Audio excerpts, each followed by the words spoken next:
At 5:47 a.m. on August 8, 1941, 24-year-old Lyudmila Pavlichenko crouched behind a stack of rubble in Bielyaivka, Ukraine, watching a German sniper poised to kill the Soviet soldier hidden 40 meters to her left. A history student, 4 months in the Red Army, 0 confirmed kills, 309 to go. The Wehrmacht had sent 3 full divisions to take Odessa, 150,000 German soldiers advancing. Soviet forces were outnumbered 3-1, and Pavlichenko had just volunteered to become a sniper in a unit losing soldiers faster than they could train them.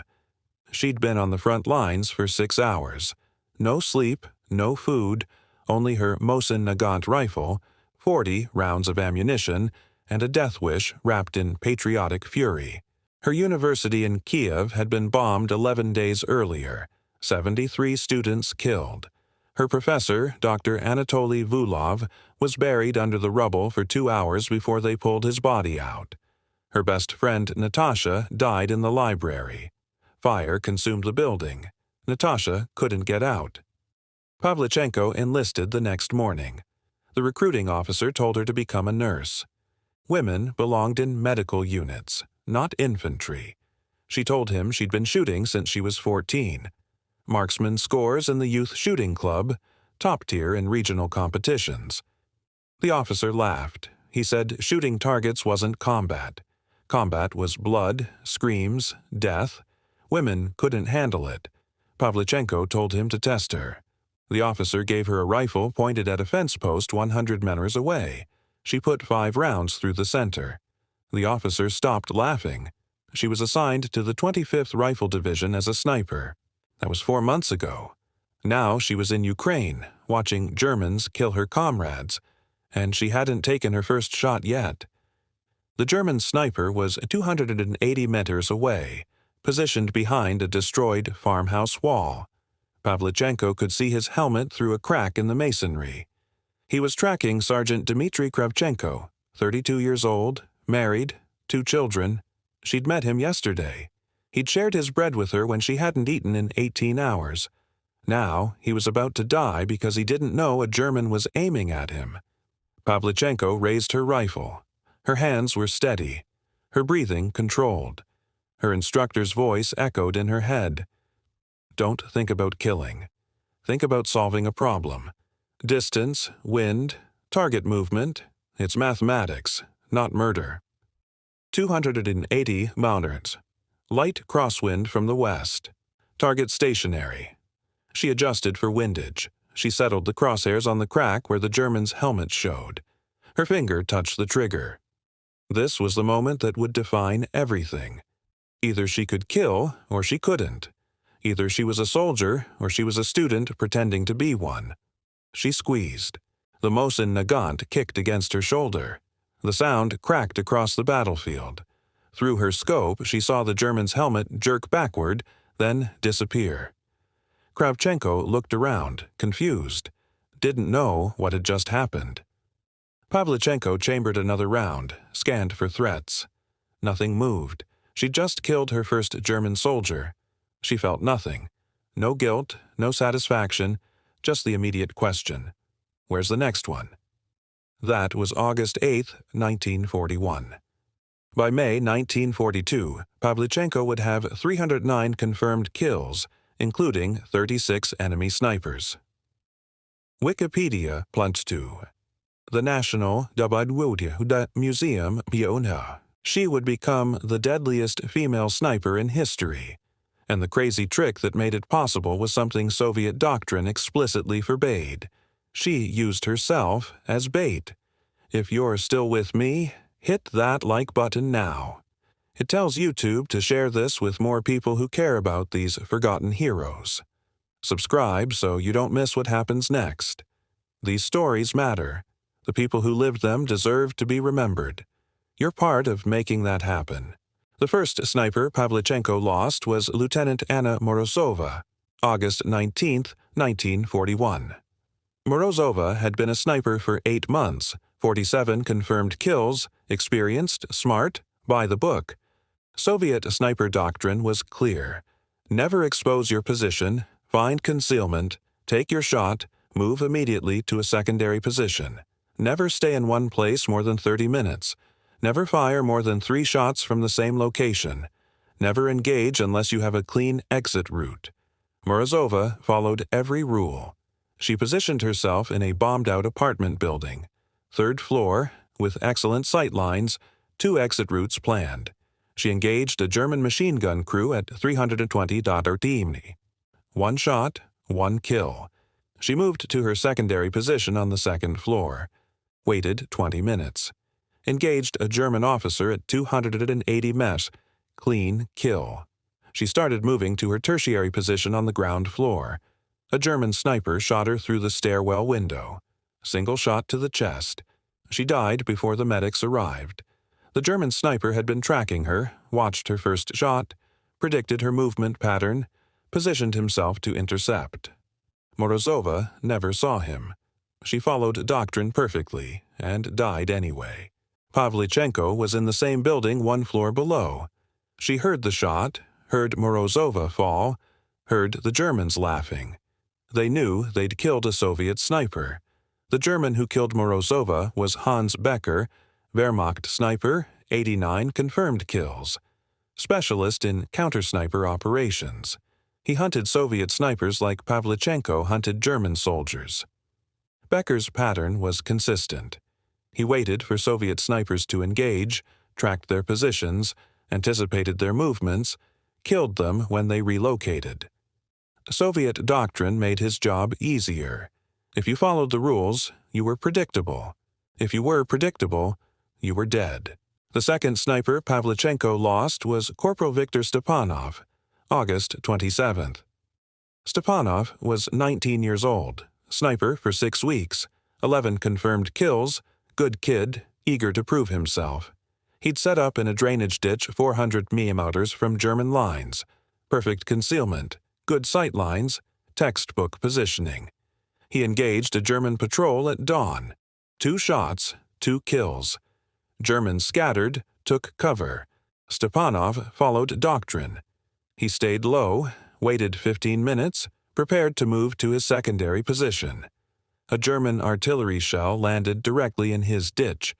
Obliteration kill. Nothing left to bury. The Germans had called in artillery based on where they thought the sniper was hiding. A standard counter-sniper tactic. Observe the shot, estimate the position, saturate the area with explosives. Stepanov's concealment was perfect. His shot placement was excellent. His adherence to doctrine was flawless. He died anyway, because the Germans knew exactly how Soviet snipers operated. By September, Pavlichenko had watched 7 snipers die. Every single one followed doctrine. Every single one died because they were predictable. German counter-sniper units were too good. They knew Soviet tactics. They knew Soviet positioning. They knew Soviet movement patterns. Fighting by the book meant dying by the book. Pavlichenko studied how each engagement developed. Same pattern. Soviet sniper takes position, engages target. Germans triangulate the shot. Counter-sniper or artillery responds. Soviet sniper dies or retreats.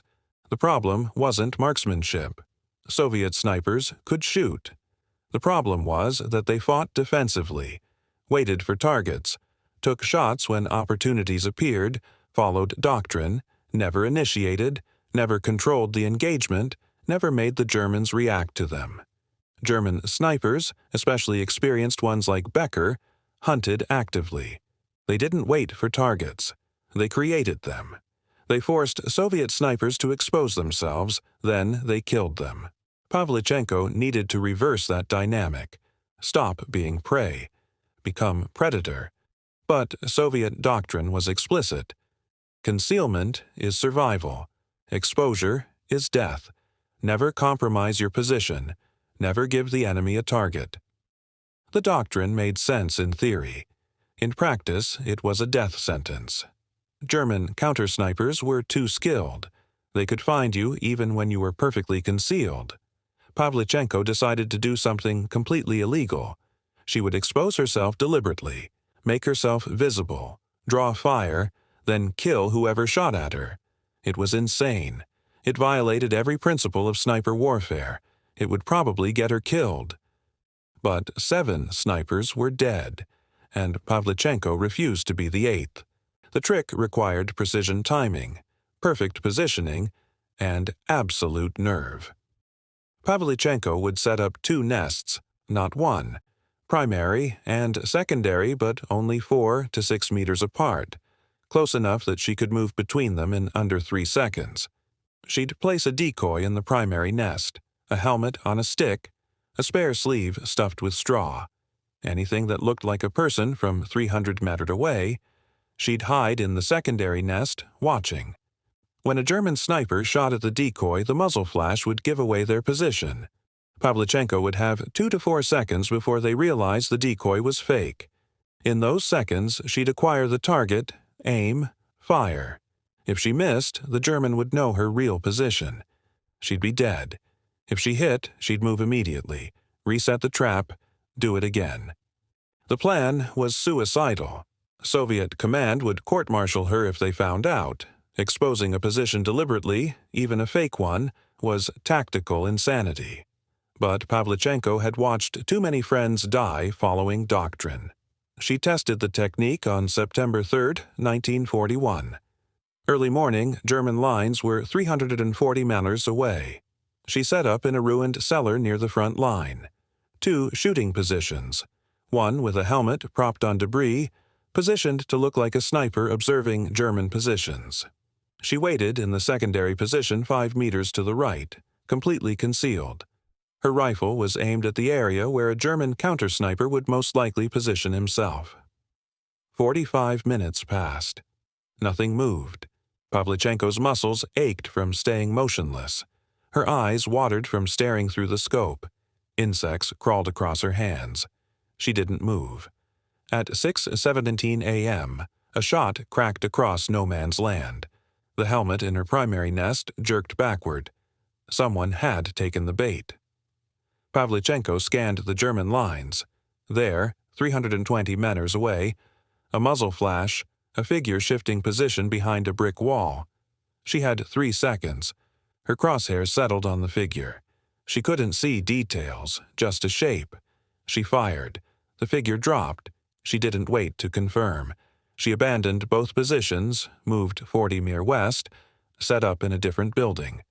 Through her scope, she watched the brick wall where the German had been. 2 German soldiers appeared dragging a body.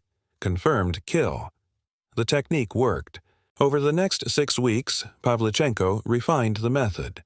She learned exactly how long to wait, how to position decoys, how to predict where German snipers would set up. She studied their patterns obsessively. German snipers preferred elevated positions. They liked to shoot from buildings, 2nd or 3rd floor. They avoided ground-level hides because Soviet artillery targeted those first. They positioned themselves with the sun at their backs when possible. They rarely changed positions during daylight. Pavlichenko used all of this. She set her decoys to be visible from elevated German positions. She timed her operations for when the sun would be in the German sniper's eyes, not hers. She built her secondary nests at ground level where Germans wouldn't expect her. She treated every engagement like a chess match. The decoy was her opening move. The Germans' shot was their response. Her kill shot was checkmate. By October, Pavlichenko had 78 confirmed kills, 22 of them German snipers. Word spread through Soviet units. The woman, a sniper who hunted the hunters. Soldiers started requesting her for counter-sniper operations. Officers who'd lost men to German snipers came to her personally, begged her to help. Some brought bottles of vodka. Some brought extra rations. Some just brought grief. A lieutenant named Vulov came to her on October 12th. His platoon had lost 9 men to a German sniper in 4 days. The sniper operated near a railway junction, shot from different positions, killed officers, radio operators, machine gunners, anyone important. Vulov's men were terrified. They refused to move during daylight. The entire platoon was paralyzed. Vulov asked Pavlichenko to kill the German. She said yes. Not because of the vodka Vulov offered, because she remembered Morozova, because she remembered Stepanov, because German snipers had killed 7 of her friends, and she wanted revenge for every single one. She studied the railway junction for 2 days, watched through binoculars from 800 meters away, mapped every position with sight lines, counted buildings, measured distances, noted wind patterns. The German was smart. He never shot from the same place twice. He never established a pattern. But he had to shoot, and when he shot, he had to be somewhere. Pavlichenko identified 11 possible positions, too many to watch. She needed to force the German to reveal himself. She set up 5 meters from where Vulov's men congregated, made a decoy that looked like a Soviet officer, put it in a position where it would be visible from 8 of the 11 possible German positions. Then she hid 12 meters away. Rifle aimed at the most likely German location. 6:30 a.m. The decoy stood in the open for 40 minutes. Nothing happened. Pavlichenko stayed motionless. Her legs cramped. Her back ached. She didn't move. At 7:11 a.m., the shot came. The decoy's helmet spun away. Pavlichenko saw the muzzle flash, 420 Mauteurers inside a train car. The German had positioned himself inside a destroyed boxcar. Brilliant hiding spot. Pavlichenko had considered it unlikely because the boxcar was exposed to Soviet artillery. But the German had calculated the risk. He knew Soviet forces wouldn't waste shells on a single boxcar. He was right until now. Pavlichenko adjusted for distance and wind. The German was moving inside the boxcar. She could see his shape through the open door. She had maybe 5 seconds before he realized the decoy was fake. She fired. Through her scope, she saw the German jerk backward. He didn't fall. He stumbled. She'd hit him, but not fatally. He was wounded, trying to escape. She chambered another round, fired again. The German dropped. Vulov's men moved in afterward, found the German dead inside the boxcar. 2 shots, one through the shoulder, one through the head. His logbook listed 67 confirmed kills. Vulov asked Pavlichenko how she'd known where he was. She said she didn't. She just made him shoot first, then she killed him. Simple mathematics. Vulov said it wasn't mathematics, it was courage or insanity. Probably both. German units put a bounty on her. 100 Reichsmarks for whoever killed the Russian girl, then 500, then 1,000. The price kept rising as her kill count climbed. German propaganda broadcasts mentioned her by name. They called her the Devil Woman, said she was a myth, said no woman could kill that many Germans, said she was Soviet propaganda, said if she was real, she was probably a man disguised as a woman. Pavlichenko heard the broadcasts. Other soldiers told her what the Germans were saying. She found it funny. The Germans were so terrified of her they couldn't believe she existed. Their denial was proof of her effectiveness. She didn't care what they said. She cared that they were scared. Scared enemies made mistakes, and Pavlichenko was there to punish every mistake. She started leaving signatures. Small things. A piece of ribbon tied near her shooting position after she'd left. A playing card placed on a dead German sniper's chest. The Red Queen. The Red Queen of Death. Soviet propaganda loved it. Newspapers published stories about Lady Death, the woman who taunted German snipers before killing them. Pavlichenko never confirmed or denied the stories. Let them believe what they wanted. Belief created fear. Fear created mistakes. Mistakes created opportunities, and opportunities created confirmed kills. The engagement that made her legendary happened on November 7, 1941. German forces were pushing hard on Sevastopol. Soviet defenders were hanging on by their fingernails. Food was running out. Ammunition was rationed. Medical supplies were nearly gone. A German sniper had killed 11 Soviet soldiers in 3 days. Officers, sergeants, anyone who gave orders. The sniper was systematically decapitating Soviet command structure. Nobody could locate him. Nobody could counter him. He took 1 shot, then vanished like a ghost. Soviet command was desperate. Major Chernov called Pavlichenko to headquarters, showed her photographs of the dead, entry wounds, perfect placement. Every shot was fatal. No wounded, just dead. The German was exceptionally skilled. Chernov said the entire command structure was paralyzed. Officers were afraid to show themselves. Sergeants were refusing to give orders in the open. The sniper was winning through terror. He wasn't just killing people, he was destroying morale. Soviet command asked Pavlichenko to find him. They gave her 48 hours. If she couldn't kill him, the entire sector might collapse. Commanders would refuse to lead. Units would fragment. The German offensive would break through. 48 hours. One sniper against another. Winner takes the sector. Loser dies. Pavlichenko accepted. She had no choice. This was what she trained for. This was why she existed on this battlefield. To kill German snipers, to be better than them. To prove that courage and innovation could defeat experience and skill. She studied the kill locations, all within a 400-meter radius, all during early morning between 5:45 and 7:30 a.m., all single shots to the head or chest. Precision work. The German was good, very good. She plotted the angles on a map. Every kill came from a slightly different direction. Northeast one day, southwest the next, northwest after that. The German was mobile. He changed positions constantly, never shot from the same place twice, never established a pattern. He was following doctrine perfectly. He was everything Morozova had been, everything Soviet doctrine taught, and Morozova was dead. Pavlichenko needed to think differently. She studied the terrain with Lieutenant Boris, a reconnaissance officer who'd survived the siege of Odessa. Boris knew Sevastopol better than anyone, every street, every ruin, every crater. They walked the perimeter at night. Dangerous work. German patrols were active. But Pavlichenko needed to see the battlefield from ground level, needed to understand sight lines, needed to think like the German. The area was urban ruins. Collapsed buildings, rubble-strewn streets, shell craters everywhere. 1,000 hiding places.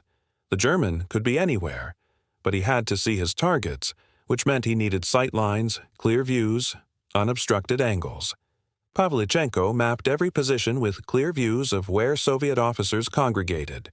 Command post, supply depot, communication center, observation posts. She identified 14 potential sniper positions.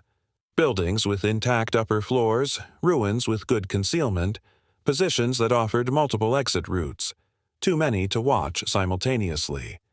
She needed to narrow it down. The German shot in early morning. Why? Lighting, routine, wind conditions. Pavlichenko thought about it for hours, lay in her bunk staring at the ceiling, running scenarios. Early morning meant Soviet officers were visible, moving between positions, giving orders. First light meant soldiers were tired, less alert. Guards were changing shifts. Attention divided. The German was hunting during shift change. That meant he was watching specific locations at specific times. He knew Soviet routines. He'd studied them. He was patient. He was smart. He was everything Pavlichenko had to beat. She picked the 3 most likely positions based on sight lines and escape routes. North tower of a destroyed church, 3rd floor of a collapsed apartment building, rooftop of a former school. All had perfect views of Soviet command areas. All offered multiple exit routes. All were elevated enough to provide advantage. Then she did something even more insane than her normal tactics. She decided to become the bait herself. Not a decoy, not a helmet on a stick, herself standing in the open, making herself the most valuable target on the battlefield. If the German took the shot, she'd have maybe 1.5 seconds to react. If she was wrong about his position, she'd be dead before she hit the ground. If she was right, she'd have one chance to dive, acquire the target, and fire before he repositioned. One chance, one moment, everything on the line. November 8th, 5:42 a.m. Pavlichenko wore an officer's coat she'd borrowed from a dead lieutenant. Too big for her, but recognizable from a distance. She stood in the open near the command post, where officers usually gathered for morning briefing, made herself a target, exposed, vulnerable, alone. Her rifle was 4 meters away, propped behind rubble, aimed at the most likely German position, the destroyed church tower. If she was wrong about the location, she'd be dead before she could react. If she was right, she'd have maybe 2 seconds to dive, grab the rifle, acquire the target, fire. 2 seconds between life and death. 2 seconds to prove she was better than him. She stood there for 17 minutes. Each minute felt like an hour, exposed, every nerve screaming at her to take cover, every instinct telling her this was suicide. Her hands stayed at her sides, relaxed. They had to look natural. She had to look like a real officer, not bait. The wind blew cold across the ruins. She could hear distant artillery, machine gun fire to the east, normal battlefield sounds. Nothing moved in the German positions. Maybe the German wasn't there. Maybe he'd repositioned during the night. Maybe he'd been killed by artillery. Maybe this entire plan was based on faulty intelligence and she was standing in the open for nothing. Or maybe he was watching her right now. Crosshairs centered on her chest, finger on the trigger, waiting for the perfect moment. Her heart pounded. Sweat ran down her back despite the cold. She counted seconds. 120 seconds standing in the open. 120 seconds of being a target. Nothing happened. Maybe the German wasn't interested. Maybe he'd seen through the trap. Maybe the shot came at 5:59 a.m. Pavlichenko heard it before she felt it. The crack of a rifle distinct sound. Mauer K98. The snap of a bullet passing centimeters from her head. So close she felt the air displacement. So close it parted her hair. She dove left, not back. Left, toward her rifle, hit the ground hard, ignored the pain, grabbed her rifle. Her hands found it instantly. Muscle memory. She'd positioned it perfectly.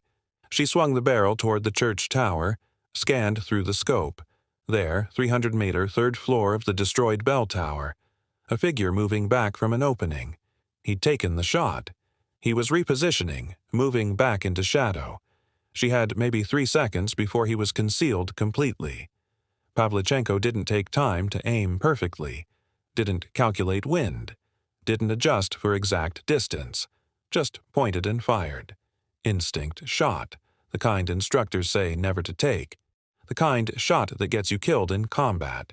Her rifle kicked against her shoulder. Through the scope she saw the figure jerk. Saw him stagger. Saw him fall backward into darkness. She didn't know if she'd hit him or if he'd taken cover. She stayed down, watched, waited, chambered another round, kept her scope on the tower opening. If he appeared again, she'd fire again and again until one of them was dead. 3 minutes passed. Nothing moved in the tower. No return fire, no movement.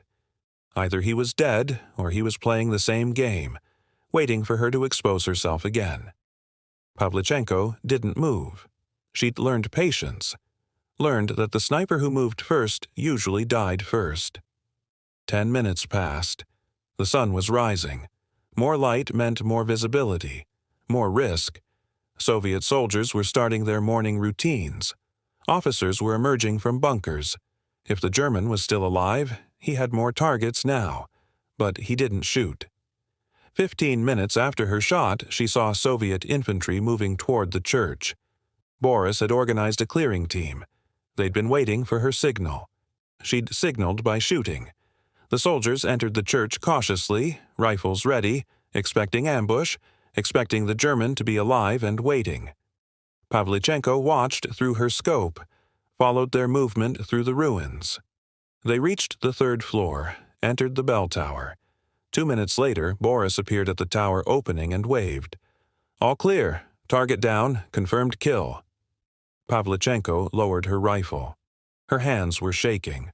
Not from fear, from adrenaline crash. She'd just survived a duel with a German sniper. She'd made herself bait. She'd taken an impossible shot under pressure, and she'd won. Later, Soviet soldiers moved in to clear the building. They found a German sniper on the third floor of the bell tower, single shot through the chest. Dead. His rifle still in his hands, a Mauser K98 with Zeiss scope, custom modifications. This wasn't a standard-issue weapon. This was a sniper's personal rifle. His scope was still warm. His position was perfect. Concealment, sight lines, escape route. He'd done everything right except underestimate his target. They found his logbook in his coat pocket. Detailed records, names, dates, distances. 94 confirmed kills according to his own documentation. His name was listed as Hauptmann Erwin Vin Koig, Wehrmacht sniper, Special Operations counter-sniper specialist. Or that's what Soviet propaganda claimed. Western historians debate whether Koig actually existed. Some say the name was invented for propaganda purposes. Some say he was real, but the details were exaggerated. Some say Pavlichenko killed multiple German snipers and Soviet command combined them into one legendary enemy. The truth doesn't matter. What matters is Pavlichenko killed a German sniper who terrorized an entire Soviet sector. She did it by making herself bait. She did it by breaking every rule in Soviet sniper doctrine. She did it because following rules meant death. And Pavlichenko had decided, a long time ago, that she would rather risk death on her own terms than die following someone else's. Between August 1941 and May 1942, Pavlichenko eliminated 309 German soldiers. 36 of them were snipers. 187 were officers and NCOs. The rest were infantry, machine gunners, artillery spotters. Every single kill was confirmed by a witness or recovered enemy documents. Soviet command was strict about confirmation. They had to be. Propaganda required proof. She used the bait technique in at least 60 engagements, probably more. Records from the siege of Sevastopol were incomplete. Many combat reports were lost when the city fell, but survivors remembered. They remembered the woman sniper who stood in the open, who made herself a target, who killed Germans who thought they were the hunters. She was wounded 4 times during her combat service. September 1941, shrapnel from a mortar round, minor cuts to her arm and shoulder, bandaged in the field, back in combat the next day. December 1941, concussion from artillery blast. Shell landed 10 meters away while she was repositioning, knocked her unconscious for 2 minutes, recovered, refused evacuation. February 1942, shrapnel to her leg. The German 88mm airburst caught her in the open during a barrage, shrapnel tore through her calf, medics patched her up. She was immobile for a week, walking again after 10 days, back to combat after 3 weeks. June 1942, mortar shrapnel to the face. This was the injury that ended her combat career. Soviet bombardment of German positions, counter-battery fire, German mortar rounds walked across her sector. One landed close. She was in a shallow trench, not deep enough. Shrapnel fragments hit her face, cut her cheek, damaged her eye, fractured her jaw. Blood everywhere. Medics thought she'd die from shock. She didn't. Field hospital stabilized her. Military hospital in Sevastopol performed surgery. Doctors saved her eye. Her face would scar, but she survived. The injury wasn't immediately life-threatening, but Soviet command made a decision. She was too valuable, too famous, too important for propaganda. Her kill count was already legendary. 309 confirmed, more than any other Soviet sniper at that point in the war. More than most snipers would achieve in the entire war. If she died now, it would be a propaganda disaster. Better to pull her from combat, use her for morale, show her to the world, prove that Soviet women could fight. Soviet command pulled her from the front in July 1942. She was 25 years old. She'd been in combat for 11 months, 309 kills, 4 wounds, 0 losses of nerve, 0 breakdowns, 0 requests to be reassigned. She wanted to stay. She argued with her commanders. She said she could still shoot. She said her injuries were superficial. She said Soviet forces needed experienced snipers. Command said no. Orders were orders. She was going on tour, first to Moscow, then to Britain, then to the United States. A goodwill tour. Show the Allies that Soviets were fighting hard. Show them that even Soviet women were warriors. Build support for a second front. Pavlichenko hated it. She was a soldier, not a performer, but she followed orders. She went to Moscow in August 1942, gave speeches, met with Communist Party officials, was awarded the Hero of the Soviet Union Medal, the country's highest honor. She was the first woman in Soviet history to receive it. Newspapers published her story. Pravda ran a front-page article. Lady Death, the woman who killed 309 fascists. Radio broadcasts featured interviews. She described her techniques, talked about using decoys, about dual nest tactics, about hunting German snipers, about making herself bait. Military strategists took notes. Her methods started being taught in Soviet sniper schools. The formal doctrine began to change. Aggressive tactics, psychological warfare, using the enemy's expectations against them. Pavlichenko's innovations became official Soviet sniper doctrine by 1943.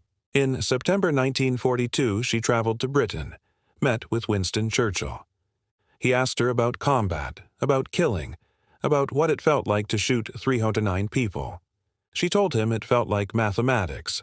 Distance, wind, target movement, solve the equation, pull the trigger. Churchill said he didn't believe her. He said she must feel something, guilt, pride, something. She said she felt tired. That was all. In October 1942, she traveled to the United States. This trip changed everything. She met Eleanor Roosevelt, the First Lady. Roosevelt was fascinated by her. A woman, warrior, a feminist icon, living proof that women could do anything men could do. Roosevelt arranged for Pavlichenko to speak at rallies, dozens of them. New York, Chicago, San Francisco, Washington. Everywhere she went, thousands of people came to hear her. American newspapers called her the most dangerous woman in the world. Magazines published profiles. Photographers followed her everywhere. She became famous, not in the Soviet Union, where she'd been just another soldier. In America, she was exotic, mysterious. A female sniper, an impossibility. American women loved her. She represented something they couldn't be. Women couldn't serve in combat in the U.S. military. But here was Pavlichenko. 309 kills. Proof that women could fight. Proof that gender didn't determine capability. American military officers were skeptical. They questioned her kill count, said it was propaganda, said no one, man or woman, could kill 309 enemy soldiers in 11 months. Pavlichenko didn't argue. She let her record speak. Soviet command had confirmed every kill. Witnesses, documents, physical evidence. The numbers were real. The U.S. War Department eventually verified her claims through their own intelligence. Cross-referenced her kills with German casualty reports. The numbers matched. She wasn't lying. She really had killed 309 Germans. The tour lasted 6 months. By the time it ended in early 1943, Pavlichenko was exhausted. She'd given hundreds of speeches, met thousands of people, smiled for thousands of photographs. She'd become a symbol. And she hated it. She wanted to go back to the front, back to Sevastopol, back to where she mattered. But Sevastopol had fallen in July 1942. The siege had ended. Soviet forces had been evacuated or captured. The city was German now.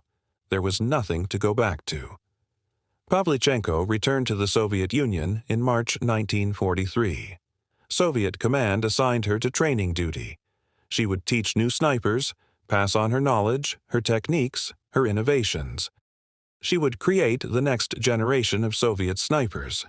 She taught at multiple training facilities, Leningrad, Moscow, Kiev, hundreds of students. She taught them everything: how to build dual nests, how to use decoys effectively, how to predict enemy sniper positions. how to think like the enemy, how to make yourself the predator, not the prey. Some of her students became legendary themselves. Vasily Zaitsev studied her techniques, adapted them, used them at Stalingrad. His 225 confirmed kills made him the second most successful Soviet sniper of the war after Pavlichenko. Other students went on to train more snipers. The knowledge spread. By 1944, Soviet sniper doctrine had been completely transformed. The defensive concealment-focused approach was gone, replaced by aggressive psychological tactics, hunting tactics. Soviet snipers weren't hiding anymore. They were hunting. And it worked. German casualty rates from sniper fire increased dramatically between 1943 and 1945. Soviet snipers were killing more German soldiers than ever before. More importantly, they were surviving. Sniper casualty rates dropped. Soviet snipers were living long enough to become experienced, to pass on knowledge, to train others. The doctrinal change saved thousands of Soviet lives. And it all started with Pavlichenko deciding to use herself as bait. After the war, Pavlichenko struggled with what she'd done. 309 confirmed kills. 309 people who died because she'd been better at solving the mathematics of death. In interviews, she said she'd never enjoyed killing. She'd done it because fascism had to be stopped, because her country was invaded, because her friends were dying. She said every kill haunted her. Every face she'd seen through her scope. She said she remembered them all. Pavlichenko married twice, had one son, lived quietly in Kiev, the same city where her university had been bombed in 1941. She died on October 10, 1974, at age 58. She was buried with full military honors. Her obituary listed her as Lyudmila Pavlichenko, Soviet sniper, hero of the Soviet Union. 309 confirmed kills. Western media barely covered her death. Cold War politics. By the 1970s, her story had been forgotten outside the Soviet Union. Inside the Soviet Union, she was legend. Schools taught about her. Books featured her. Movies portrayed her. But the real Pavlichenko, the one who broke doctrine, who used herself as bait, who reinvented how snipers fought, that version was lost in propaganda. Today, Pavlichenko's story exists in fragments. Military histories mention her kill count. Feminist writers cite her as proof women can excel in combat. Russian nationalists claim her as a patriotic icon. But few people understand what she actually did. She didn't just shoot Germans. She revolutionized sniper tactics. She proved that aggression could defeat skill, that psychological warfare was as important as marksmanship, that sometimes the only way to survive was to make yourself the target. Her technique using decoys and dual nests is now standard in modern sniper training. The U.S. Marine Corps Scout Sniper School teaches variations of her methods. The British SAS includes her tactics in counter-sniper doctrine. Israeli Defense Forces study her engagements as case studies in urban warfare. None of these organizations mention her by name. None credit her specifically. The tactics have been absorbed into general doctrine, divorced from their creator. But if you visit the Central Museum of the Armed Forces in Moscow, you can see Pavlichenko's Mosin Nagant rifle, the same rifle she used for all 309 kills. It's displayed in a glass case with a plaque that reads, Rifle of Junior Lieutenant Lyudmila Pavlichenko, deadliest female sniper in history. The rifle still has her adjustments, the scope she calibrated, the stock she carved her initials into. Next to it is a photograph. Pavlichenko, at 24 years old, standing in front of a ruined building in Odessa, rifle in her hands, eyes staring directly at the camera.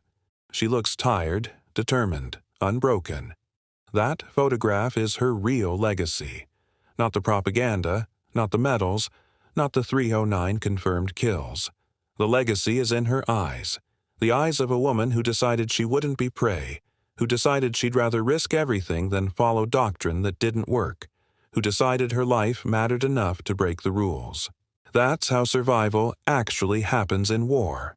Not through following orders, not through doing what you're supposed to do, but through soldiers who see that doctrine is killing them and decide to do something different, who risk court-martial because their friends are dying, who use themselves as bait because it's the only way to kill the hunters.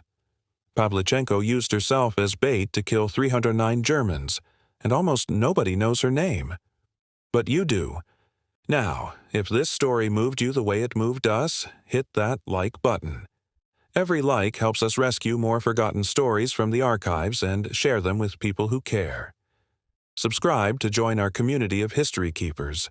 Drop a comment and tell us where you're watching from. Our audience stretches from Moscow to Texas, from military historians to grandchildren of World War II veterans. You're not just watching, you're part of keeping these memories alive.